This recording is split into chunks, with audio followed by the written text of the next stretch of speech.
السلام علیکم ورحمۃ اللہ وبرکاتہ۔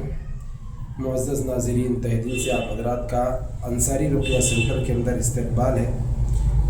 اللہ آپ کو اور مجھ کو اور تمام امت مسلمہ کو ان روحانی اور اسی طریقے سے شیطانی وسوسوں سے، شیطانی بیماریوں سے، ان کے دھوکوں سے اور اسی طریقے سے ان کے جال سازی سے ہماری حفاظت فرمائے۔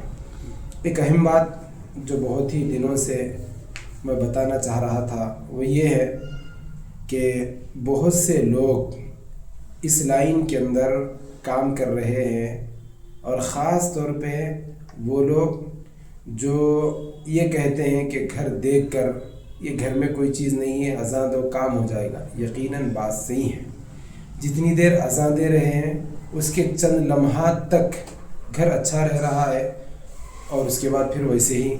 اور اسی طریقے سے رقیہ پڑھنے کے اندر کوئی چیز حاضر اگر نہیں ہوئی تو بہت سے لوگ ہیں جو اس طریقے سے کہتے ہیں۔ میں یہ چاہتا ہوں کہ اچھی طریقے سے تشخیص کریں کہ کون سی چیز گھر میں ہے، کہاں سے ہے، اور یہ علم ہے، ایک طریقے کا فن ہے، عملیات ایک طریقے کا فن ہے۔ اس فن کو حاصل کرنا چاہیے، اس کی کوئی روک ٹوک نہیں ہے۔ جیسے دوسرے شعبے ہیں، دوسرے جو ہے نا کام ہے کرنے کے، اسی طریقے سے عملیات ایک فن ہے، ایک کام ہے یہ، اور ہر کام کے اندر اللہ کی مدد کے بغیر کچھ نہیں ہو سکتا، اللہ کے ارادے کے بغیر کچھ نہیں ہو سکتا، اللہ جب تک اس کام کو کرنا نہیں چاہے کچھ نہیں ہو سکتا۔ ایسے ہی یہ کام بھی ہے۔ تو میں یہ چاہتا ہوں کہ بہت سے لوگ ہیں جو زمانے کی اونچ نیچ کو نہیں سمجھتے، اور اسی طریقے سے کہ دکان ہے، کوئی دکان چالو کرنا چاہ رہا بندہ، بتا دیا گیا کہ کچھ نہیں ہے چالو کر دو، اس کے اندر کے چیزوں کو دیکھنے کا آپ کو فن نہیں ہے، تو آپ ڈائریکٹ بول دیے کہ جو ہے نا دکان چالو کرو، کچھ ہونے والا نہیں۔ کوئی کاروبار چالو کرنا ہے تو بتا دیا جا رہا ہے کہ چالو کر دو بسم اللہ بول کر۔ اس کے اندر دیکھنا چاہیے، آپ کو اتنا تجربہ ہونا چاہیے، آپ کے پاس اتنا علم ہونا چاہیے کہ یہاں پر کوئی ملامت تو نہیں ہے، یہاں پہ کوئی شیطانی حرکت تو نہیں ہے۔ جادو ایسی چیز ہے جو کسی کے دکان پر بھی کرایا جا سکتا ہے، مکان پر بھی کرایا جا سکتا ہے، اور اسی طریقے سے چیزوں پہ کرایا جا سکتا ہے۔ تو اس چیز کو سمجھنے کی جب تک آپ کے اندر طاقت نہیں ہے، کیسے بول سکتے ہیں کہ جو ہے نا یہاں پہ کچھ نہیں ہے؟ تو اس چیز کو معلوم کرنے کے لیے اس لائن کے ماہر لوگوں سے آپ کو ملنا ہے، اس لائن کے ماہر لوگوں کے ساتھ بیٹھنا، کہ ان کے ساتھ آپ وقت گزاریں گے تو معلوم ہوگا۔ ابھی چند دن پہلے جو ہے نا ایک صاحب فون کر کے، وہ حالانکہ ان چیزوں کو نہیں مانتے، جب ان کو اس طریقے کا نقصان ہوا، ان کے دکان میں ہم بار بار بول رہے ہیں کہ بھئی آپ اتنی بڑی دکان کھولے ہیں، اس دکان کے اندر فلانی ملامت ہے جو اس طریقے سے آپ کو پریشان کر رہی ہے، رہنے میں بے چینی ہے۔ ارے نہیں صاحب، میں لا کے قرآن پڑھا رہا ہوں، سب کر رہا ہوں۔ تو کیا ہو رہا ہے اس سے؟ پھر قرآن پڑھانے سے، قرآن جب تک پڑھایا جا رہا ہے، پڑھ رہے ہیں چند دنوں تک اچھا ہے، پھر اس کے بعد ایسے ہی ہو جا رہا۔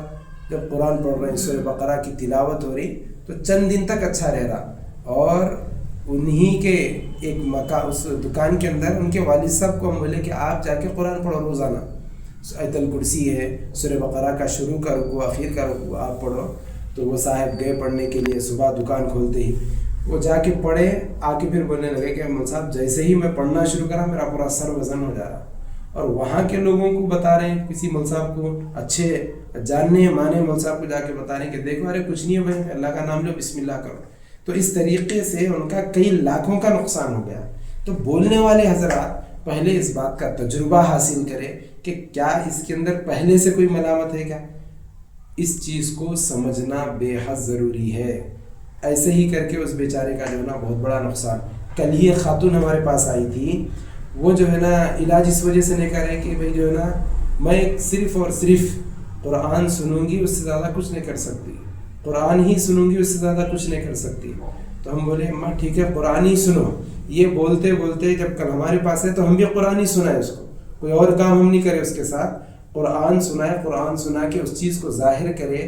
اس کے اوپر کئی 10 سال سے ایک جن بیٹھا ہوا ہے، ایک ناپاک طاقت اس کے پاس میں بیٹھی ہوئی ہے۔ اب یہ معلوم کرنا ہے کہ وہ ناپاک طاقت آئی کہاں سے، کیسے آئی، کیا بھیجی ہوئی چیز ہے یا اس کے عاشق بن کے بیٹھی ہے؟ اتنا اگر ہم تجربہ نہیں کریں گے اس کام کے اندر، اس کو محسوس نہیں کریں گے، تو پھر کام کر کے مطلب کیا ہے؟ اور اس کے دماغ میں بٹھا دیا گیا ہے کہ جو ہے نا نیمبو کسے کچھ کر دیے تو شرک ہے، یا اسی طریقے سے جو ہے نا اگربتی سلگا کے اس کو دھواں وغیرہ لینے کے لیے کہا جا رہا ہے، گھر میں لگانے کے لیے کہا جا رہا ہے، تو بتایا جا رہا ہے کہ شرک ہے۔ کل اس کو اس کے شوہر کو بٹھا کر ان کا مکمل علاج کر کے بھیجائے اور ان سے ہم یہ پوچھیں کہ اماں آپ کے ساتھ کوئی شرک کا معاملہ ہوا کیا؟ شرک بولتے کس کو ہیں؟ تو اس طریقے سے بہت سے لوگ ہیں جو میدان میں اس بات کو عام کر رہے ہیں اور لوگوں کا حد سے زیادہ نقصان ہو رہا ہے۔ تو سب سے پہلے اس بات کو جانچیں۔ کیسے معلوم کریں کہ اس کمرے کے اندر کیا ہے؟ اس دکان کے اندر جادو ہے نہیں، آپ کو پتہ نہیں ہے، آپ آئے بول دیے کہ جو نا آپ یہ گھر لے سکتے ہیں، یہ گھر لے سکتے ہیں، اس گھر کے اندر کیا ملامت ہے آپ کو کیسے معلوم؟ تو اس کے لیے کیا ترتیب ہے، کیسے اس چیز کا علم حاصل کیا جائے؟ یہ علم حاصل کرنا، اس کو اگر آپ شرک سمجھ رہے ہیں تو پھر میں آپ کو کچھ نہیں کر سکتا۔ اس علم کو حاصل کرنا ہے۔ وَسَخَّرَ لَكُم مَّا فِي السَّمَاوَاتِ وَمَا فِي الْأَرْضِ جَمِيعًا مِّنْهُ، اللہ نے ساری دنیا کی چیزوں کو مسخر کر دیا ہے۔ مسخر کرنا یعنی کہ بچھا دیا ہے، اب جس سے چاہے خدمت لے سکتے ہیں۔ تو میرے بولنے کا مقصد یہ ہے کہ آپ کو اس بات کے علم کے لیے اس علم کے ماہرین سے رجوع ہونا پڑے گا، ان کے ساتھ دن و رات گزارنا پڑے گا، چھلا کشی کرنے کی اگر ضرورت پڑ رہی ہے تو چھلا کشی کرنا پڑے گا۔ اس کے بعد آپ کے دل و دماغ میں اللہ وہ بات ضرور ڈالیں گے کہ ارے بھائی یہاں پر یہ چیز ہے، بالکل یہاں پہ یہ چیز ہے، آپ بولیے اور ہوگا بھی انشاءاللہ۔ اس چیز کے علم کے اندر، اس راستے کے اوپر آپ آئیں گے تو معلوم ہوگا۔ تو بہت سے لوگ ایسے ہیں جو مارکیٹ کے اندر جو اپنے آپ کو عامل بھی کہتے ہیں، راقی بھی کہتے ہیں، اور بہت ہی اپنے آپ کو سمجھتے ہیں، لیکن ان سے بھی کہیں نہ کہیں ہم سے بھی غلطی ہو رہی ہے، بہت غلطیاں ہو رہے ہیں۔ آدمی غلطی کرتے کرتے سدھرتا ہے۔ تو میں ان لوگوں سے یہ کہوں گا کہ اس چیز کے اندر اپنے آپ کو پختہ بنائیں، اپنے معمولات کو پختہ بنائیں اور اللہ سے بار بار مانگیں، اللہم اغفر لی واختر لی۔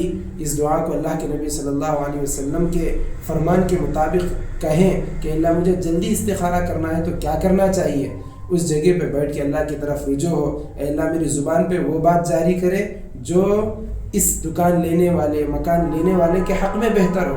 اس طریقے سے اللہ سے لو لگائیں گے، ان چیزوں کو بار بار پڑھیں گے، اسی فکر میں رہیں گے تو انشاءاللہ وہ راز بھی ہمارے آپ کے سینے پہ کھل جائے گا۔ تو سب سے اہم بات یہ تھی، جو بہت سے لوگ اس طریقے سے یہ کر رہے ہیں، تو میرا آج ارادہ ہوا کہ ویڈیو بناؤں۔ یہ خاص طور پہ ویڈیو عوام کے لیے نہیں، ان لوگوں کے لیے ہے جو علم کے اندر ابھی پختہ نہیں ہے۔ ہم بھی پختہ نہیں ہیں، ہماری بھی کوشش روزانہ چلتی ہے، ہم بھی روزانہ بیٹھتے ہیں، اللہ سے مانگتے ہیں، اور ہر بار ہر کل صبح کے کام کے لیے اللہ سے طلب کرتے ہیں، رات میں اٹھتے ہیں مانگتے ہیں کہ اللہ ہم سے کہیں بھول چک نہ ہو جائے، ہم سے کسی امت کے فرد کی کوئی جو ہے نا ہم سے نقصان ہماری طرف سے نہ ہو جائے۔ ہم ہر روز اللہ سے مانگ کے بیٹھتے ہیں۔ تو میں یہ چاہوں گا کہ اس علم کے اندر پختگی کے لیے معمولات